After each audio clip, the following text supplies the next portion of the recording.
Gold हम इंसानों का सबसे फेवरेट मेटल है। ये जितना प्रीसियस है उतना ही अवेलेबल भी है और यूजफुल भी। सोने को लेकर महिलाओं में इतना जबरदस्त क्रेज देखा जाता है कि कुछ पूछिए ही मत।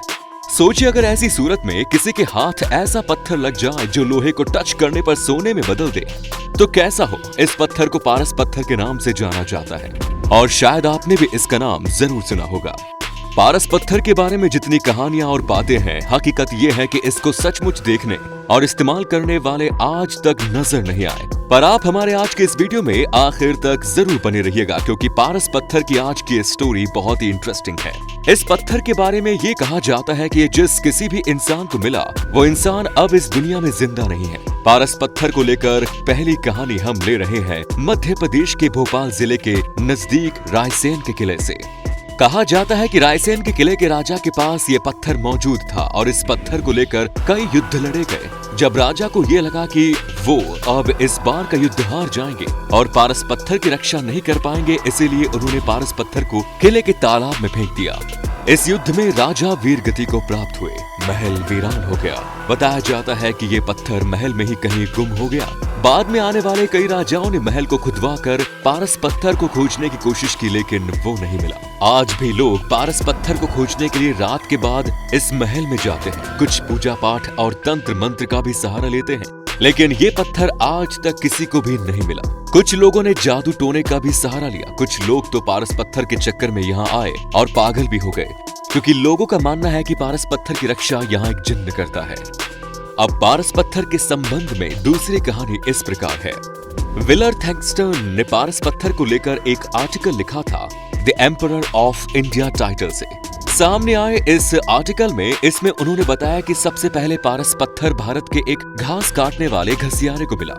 ये कहानी मांडू राज्य की है जहां घास काटने फिर उसका गट्ठर बनाकर उसे बेचकर अपना जीवन यापन करने वाला एक घसियारा एक बार जंगल में घास काट रहा था। अचानक उसे महसूस हुआ कि जिस हंसिया से वो घास काट रहा था वो किसी चीज से टकराई है और देखते ही देखते वो हंसिया यानी कि दरांती सोने की हो गई। ये देखकर उसे बड़ी हैरानी हुई और साथ ही उसे डर भी लगा। अचानक उसके पास सोने की दरांती आ गई। अगर ये बात राजा को पता लग गई तो राजा उसे जेल में डाल देगा। अपने इस परेशानी और सोने की हंसिया को लेकर वो मंडल लोहार के पास पहुंचा। उसने मंडल लोहार से कहा कि तुम मेरी ये सोने की हंसिया लेकर मुझे लोहे की हंसिया दे दो। घसियारा काफी सीधा साधा और भोला भाला था जिसका फायदा लोहार ने उठाया। मंडल लोहार काफी चालाक और आदमी था। उसने घसियारे की बात सुनी। मंडल लोहार ने वैसा ही किया और जिस जगह पर उसकी लोहे की दरांती सोने की बनी थी उस जगह का पता भी पूछ लिया। इसके बाद मंडल लोहार खुद उस जगह पर गया और उसने जब उस चीज की तलाश की जिससे लोहे हंसिया टकराई थी, काफी खोजबीन के बाद उसे आखिरकार वो चीज मिल ही गई।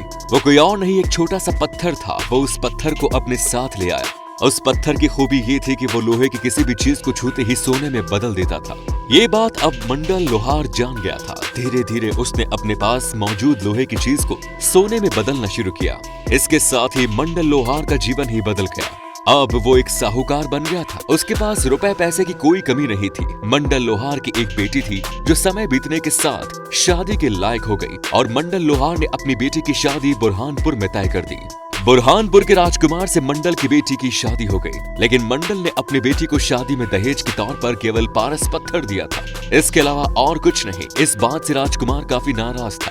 उसे लग रहा था कि मंडल लोहार काफी पैसे वाला है और अपनी बेटी को विदा के समय सोने चांदी से लाद देगा, लेकिन उसने तो सोने का एक हार भी नहीं दिया। रास्ते में नर्मदा नदी के किनारे जब एक जगह दुल्हन की पालकी रुकी तो उस राजकुमार ने दुल्हन की पालकी से पर्दा हटाया और दुल्हन से बोला कि तुम्हारे पिता ने तो तुम्हें सोने का एक हार भी नहीं दिया। कैसे कंगाल घर में शादी हो गई है।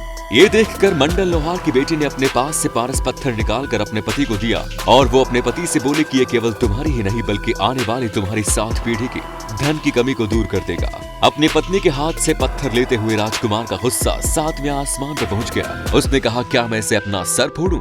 लेकिन उस पत्थर के महत्व को वो राजकुमार नहीं जानता था। वो गुस्से में इतना अंधा हो गया कि उसने वो पारस पत्थर बहुत जोर से दूर फेंक दिया। वो पत्थर नर्मदा नदी में जाकर गिरा। ये देखकर मंडल की बेटी बहुत दुखी हुई और उसने रोते हुए कहा कि हे राम, तुमने ये क्या कर दिया? ये कोई साधारण पत्थर नहीं था बल्कि ये वही पारस पत्थर था जो लोहे को सोने में बदल देता है। सच्चाई जानकर राजकुमार बहुत पछताया, लेकिन अब क्या किया जाए। अनमोल पारस पत्थर तो अब नर्मदा की गहराइयों में विलीन हो गया था। उसने अपने सैनिकों के साथ नर्मदा नदी का चप्पा चप्पा छान मारा, लेकिन उसे वो पत्थर नहीं मिला। इसके अलावा W.H.G. होम्स ने अपनी किताब the Highlands of unknown India में लिखा, नर्मदा के गुलबकावली क्षेत्र के आसपास वो पारस पत्थर आज भी मौजूद है। पारस पत्थर से जुड़ी तीसरी कहानी इस प्रकार है। दुर्गा पिंडारी नाम का एक बहादुर योद्धा नर्मदा नदी किनारे युद्ध लड़ रहा था। तभी युद्ध के दौरान दुश्मनों के खून से लथपथ उसका बर्छा अचानक सोने का हो गया। उसने ये बर्छा एक जोहरी लोहनीमल भंडारी को दिखाया। उस जोहरी ने सोने का ये बर्छा देखकर दुर्गा से कहा कि ऐसा खरा सोना बहुत कम मिलता है। मैंने भी अपने जीवन में ऐसा खरा सोना पहले कभी नहीं देखा। तुम्हारा ये बर्छा जरूर किसी पारस पत्थर से टकराया है, तब जाकर ये इस तरह सोने में बदला है। इसके बाद तो जैसे दुर्गा पिंडारी की होश ही उड़ गई। वो अपने पूरे 2500 घुड़सवारों के साथ नर्मदा नदी में उतर गया और नदी का हर हिस्सा अच्छी तरह से खंगाल लिया, लेकिन उसे वो पारस पत्थर नहीं मिला। The Maratha and the Pindari war के लेखक J.D. डफ ने इस बात को लिखा कि बहुत कोशिशों के बावजूद दुर्गा पिंडारी को वो पत्थर नहीं मिला। वो खाली हाथ ही लौटा था। वो पत्थर आज भी नर्मदा घाटी में कहीं मौजूद है। इसके अलावा पारस पत्थर से जुड़ी एक चौथी कहानी मुगल काल में सामने आती है। जहांगीर नामा में जहांगीर लिखता है कि उनके पिता यानी कि अकबर के पास गद्दावर नाम का एक ऐसा खूंखार हाथी था जो युद्ध के दौरान दुश्मन की सेना में तहलका मचा दिया करता था। इस हाथी को सामान्य रूप से भी काबू में रखने के लिए इसके पैरों में मोटी मोटी लोहे की जंजीर बांधी जाती थी। एक बार अकबर ने बुरहानपुर पर चढ़ाई कर दी। अकबर की सेना जब नर्मदा नदी को पार कर रही थी, उस दौरान ये हाथी नर्मदा नदी को पार करके जब पानी से बाहर निकला तो सब लोग हैरान रह गए, क्योंकि हाथी के पैर में बंधी लोहे की जंजीर सोने में बदल चुकी थी। ये देखकर अकबर समझ गया कि ये जंजीर किसी पारस पत्थर से टकराई है। अकबर ने नर्मदा नदी के उस पूरे तट को तहस नहस कर दिया और पूरी सेना ने मिलकर नर्मदा नदी का एक एक हिस्सा तलाश कर लिया, लेकिन उन्हें वो पारस पत्थर कहीं नहीं मिला। पारस पत्थर को लेकर पांचवी कहानी और सामने आती है, और वो ये है कि करौली जिले के पास तिमनगढ़ में मौजूद एक सागर में वो पत्थर आज भी इस मामले में हिस्टोरियन वेणुगोपाल शर्मा के अनुसार राजा तिमन लाल के राज्य में मेंढकी दास नाम का एक संत रहा करता था और उसने राजा को एक पत्थर दिया। ये पत्थर उसने राजमहल के निर्माण के लिए दिया था।